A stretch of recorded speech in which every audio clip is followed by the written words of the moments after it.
Hello दोस्तों, चलिए फिर मैं आज आपके लिए एक नई कहानी लेकर आई हूँ। अगर मेरी कहानी आप लोगों को अच्छी लगे तो प्लीज़ मेरे चैनल को सब्सक्राइब कर दीजिएगा और लाइक का बटन भी ज़रूर दबा दीजिएगा।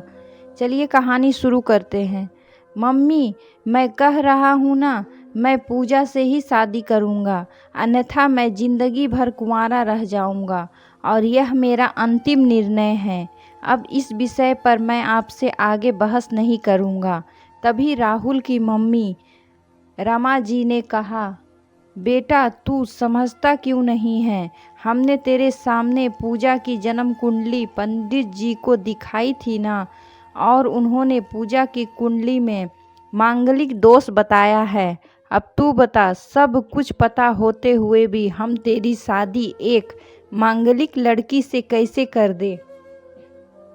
तू जानता नहीं कि मांगलिक दोष वाले की जीवन साथी की मौत जल्दी हो जाया करती है, इसलिए मैं तुझे समझा रही हूँ, तू भूल जा पूजा को। रमा जी ने राहुल को बहुत समझाया, पर राहुल का कहना था कि जब मैंने पूजा से प्यार किया था तब मैंने उसके साथ प्यार करते हुए जन्म कुंडली का मिलान नहीं किया था, ना ही मैं इन मिलानों को मानता हूँ। इसलिए अब बस मैं शादी करूँगा तो सिर्फ पूजा से, और यही मेरा आखिरी फैसला है। आखिर रमा जी को अपने बेटे की जिद के आगे झुकना पड़ा और पंडित जी के द्वारा बताए गए अनुसार पूजा के मंगल दोष को दूर करने के लिए राहुल के साथ शादी करने से पहले पूजा को शादी के एक पेड़ के साथ करवाई गई, और उसके बाद पूजा ने राहुल से शादी की। पूजा दुल्हन बनकर राहुल के घर आई, पर रमा जी को पूजा का मांगलिक होना अभी भी खटक रहा था और रमा जी उसे दिल से नहीं अपना पा रही थी, और घर में कुछ भी परेशानी आती तो उसका दोष पूजा को ही दिया जाता। लेकिन पूजा पढ़ी लिखी संस्कारी लड़की थी और वह अपनी सासू माँ से मिले इन बेवजह आरोपों को अपने दिल से नहीं लगाती थी, और ऐसे ही ससुराल में उनके दिन कट रहे थे। एक दिन राहुल ऑफिस से जल्दी घर आ जाता है। तब रमा जी ने उससे पूछा, बेटा आज जल्दी कैसे आ गया? तब उसने बताया, माँ आज सुबह से ही सिर दर्द और बहुत कमजोरी आ रही है, इसलिए ऑफिस में काम करने की हिम्मत नहीं हुई मेरी। तब रमा जी ने कहा, चल बेटा जल्दी कर, हमें डॉक्टर के पास चलना चाहिए। तब राहुल और रमा जी डॉक्टर को दिखाने गए। डॉक्टर को दिखाने के बाद मालूम पड़ा कि राहुल को पीलिया हो गया है, और दोनों जैसे ही घर लौटे रमा जी ने घर को सिर पर उठा लिया और कहने लगी, जब से यह लड़की हमारे घर में आई है तब से हमारे घर में परेशानी और बीमारियां भी साथ में लेकर आई है।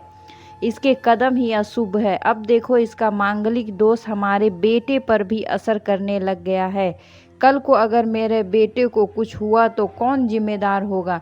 तभी पूजा ने कहा, मम्मी जी प्लीज़, और कितना नीचा दिखाएंगी मुझे? आज तक मैं चुप रही क्योंकि पापा ने यही सिखाया था कि बड़ों के आगे ससुराल में जवाब मत देना, पर आज तो आपने हद ही कर दी।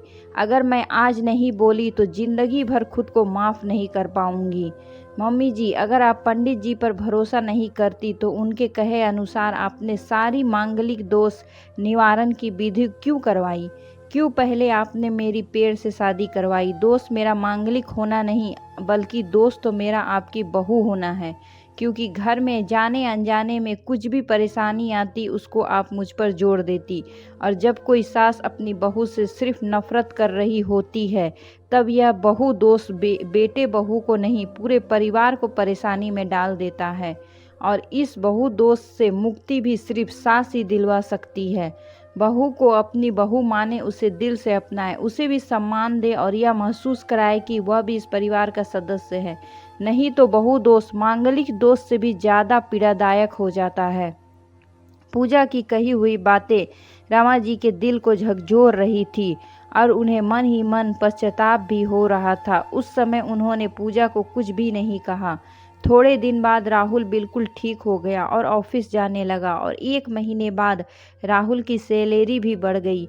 तब उसने घर आकर उसका श्रेय पूजा को दिया तो रमा जी बोली, हाँ सही है बेटा, तू तो सारा श्रेय बहू को ही देगा। तेरी माँ का आशीर्वाद भी तो तेरी प्रगति के पीछे रहता है तेरे साथ। तू तो मुझे श्रेय देना भूल ही गया। तब राहुल ने कहा, माँ, इस बार पूजा का मांगलिक दोष मुझ पर और ना ही मेरी तरक्की पर नहीं लगा। और माँ, जब हम बुरी परेशानियों का श्रेय पूजा को देते हैं तो अच्छे कामों का श्रेय भी तो पूजा को ही देना चाहिए। तो इसलिए आज का सारा श्रेय पूजा को जाता है। अब राहुल ने हंसते हुए कहा। तब पूजा बोली, राहुल, तो क्या तुम भी मुझे ऐसा समझते हो? तब राहुल ने कहा, नहीं पूजा, बिल्कुल नहीं, बल्कि मैं तो माँ को यह भी समझाना चाह रहा हूँ कि सुख दुख हमारे जीवन का हिस्सा है और कभी जीवन में खुशियाँ आती है तो कभी गम भी आते हैं। इसके लिए हमें परिवार के सदस्य या अपनी बहू को दोष देना उचित नहीं। तभी रमा जी बोली, बेटा, सही कह रहा है तू, और तेरी तरक्की भी बहुत है। मुझे इस झूठे दोषों से बाहर निकालने के लिए आज मैं यह कसम लेती हूँ कि आज के बाद मैं पूजा को किसी भी बात का दोष नहीं दूंगी।